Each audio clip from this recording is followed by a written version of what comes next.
Today marked the deadliest day for the American military in over 10 years, as 13 that we know of right now, Americans lost their lives attempting to run an airport checkpoint in Kabul. This is a horrifying tragedy, a failure of leadership, and this administration and those involved in it must resign. Nancy Pelosi, one of the most decrepit enablers of this administration, a political goblin herself, who is 80 years old and utterly contemptuous, who spent the weekend partying it up at a private estate inside of a castle in Napa Valley, spent today, the bloodiest day in American military history over the last 10 years, giggling. She addressed a crowd today, and she laughed and laughed and laughed, told jokes, and didn't once mention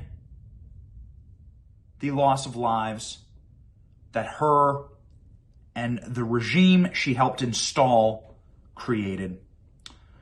I will play for you this venal, wicked soundbite from Nancy Pelosi. And I accept your kind words on behalf of the House Democrats who had the courage to elect a woman Speaker of the House when it was new.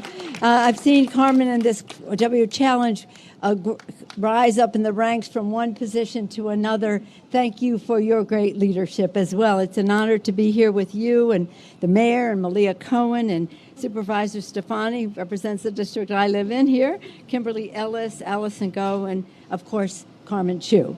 It's great to be here with you. I just have some special guests with me today. Of course, my daughter, Christine, who has on her purple and white, which she always wears.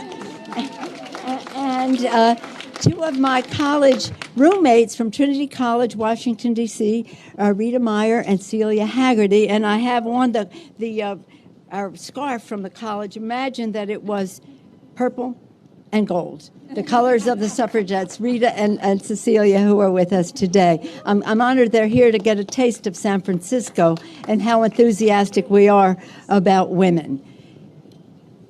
101 years ago, after fighting, marching, struggling, starving, being starved, women gained the right to vote, won the right to vote. The newspapers at the time said women given the right to vote. That could not have been further from the truth. It was a big fight, and it was historic, and it was transformative. Here we are 101 years later, women in positions of high responsibility, but an attack on the right to vote that is happening in our country. A few days ago, on Tuesday, in the House of Representatives, under the leadership of Terry Sewell, a woman from Selma, Alabama, we passed the John Lewis Voting Rights Enhancement Act to offset the damage that the courts are doing to the right to vote. And in doing so, we also need the Senate to pass it and to pass H.R. 1, which is legislation to overturn the voter suppression laws that are being enacted across the country, not only to suppress the vote, but to nullify the vote. So we have important work to do. We have important work to do. And as Carmen said, we have an election coming up in California in just a couple of weeks, and we must all vote in that election. Okay, so let's talk about what a difference it makes. People always say to me, how exciting was it to be up there with Nancy Pelosi, Speaker of the House, and now the Vice President of the United States, Kamala Harris, standing behind Joe Biden when he made his speech, when he made his State of the Union, his message to a joint session of Congress. But of course it was exciting, and all the pride we take in Vice President Harris, that's for sure. But what was really important was the speech he made. It wasn't about women standing behind him. It was what we were doing for women going forward.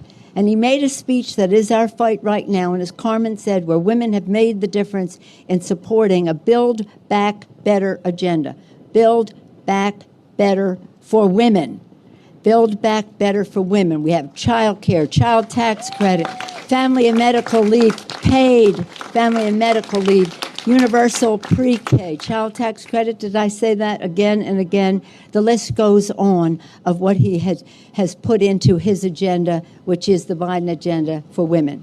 And this is where women make a difference. We wouldn't have such an aggressive agenda. Rosa DeLauro has been working on these issues for 2 decades at least, and some of the other initiatives. We would have expanded benefits for Medicare, expanded subsidies for Affordable Care Act. We will have more benefits, dental, visual, and hearing for people on Medicare. This is all about empowering women so that their families are cared for, that their children are cared for, so that we can have women in the workplace making the difference. Children learning, families earning, parents earning, that's our motto in all of this. So all of this is connected to the vote. Think of the courage it took for the suffragists to reach that goal. It took decades. It took decades. We stand on their shoulders. But as Terry Sewell told us the other day in the debate on the floor, one of the women, 100-and-something years old, who came to State of the Union address of President Obama, he said to her, everyone is standing on your shoulders. And she said, get off my shoulders and do your own work. And that is what we are doing here. So we're very pleased. People always ask me, what is in the water in San Francisco that you have so many women leaders coming representing this area? Well, what it is our shared values, our commitment to diversity. And I always say our diversity is our strength, our unity is our power. The unity of women will make change, transform our country. When women succeed, America succeeds. Thank you all very much. I yield back to Carmen Chu. Thank you, Speaker.